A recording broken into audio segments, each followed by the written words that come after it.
Welcome to Bible Reader Companion. Our Bible reading this week is Luke chapters 14 through 23, and our memory verse this week is Luke chapter 18 and verse 27, which in the New King James reads, "But he said, the things which are impossible with men are possible with God." We've used this statement this week to look at things that Jesus taught and demonstrated that are, we might say, contrary to societal norms, things that maybe really don't match up with what men expect.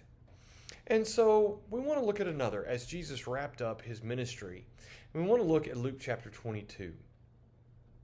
In Luke chapter 22, beginning in verse 24, the New King James reads, "Now there was also a dispute among them as to which of them should be considered the greatest.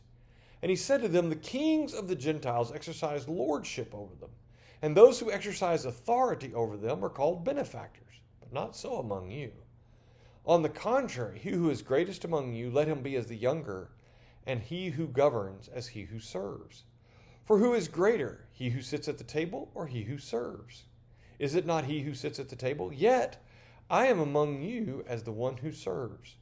But you are those who have continued with me in my trials, and I bestow upon you a kingdom, just as my Father bestowed one upon me, that you may eat and drink at my table in my kingdom, and sit on thrones judging the 12 tribes of Israel." You know, the disciples were concerned about who would be the greatest in the kingdom. And generally, when we think about the greatest, we think about the one who has the most authority or the most power, don't we?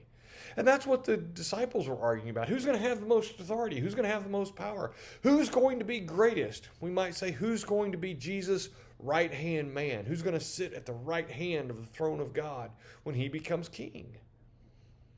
And Jesus says, you're looking at this all wrong. It's not about having authority that makes you great. What makes you great is being a servant. And again, that just doesn't fit societal norms. It doesn't fit what we so often hear. We want to have other people serve us. We want to be the one who has many people at our command. What we really ought to be asking is, how many people can we serve? How can we serve our brethren in a congregation? How can we serve our families? How can we serve people at work? How can we serve those who are needy and who can't help themselves? How can we serve others? And that is what makes us great in the kingdom of God. Jesus tried to get his disciples to understand that. Can we?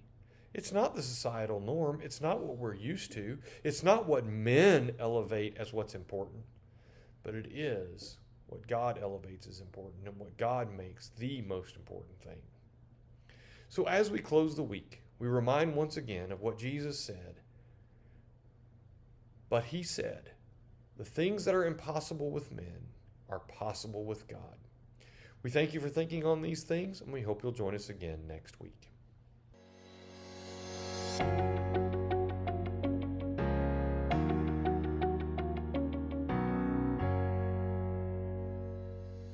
Thank you for taking the time to watch this video.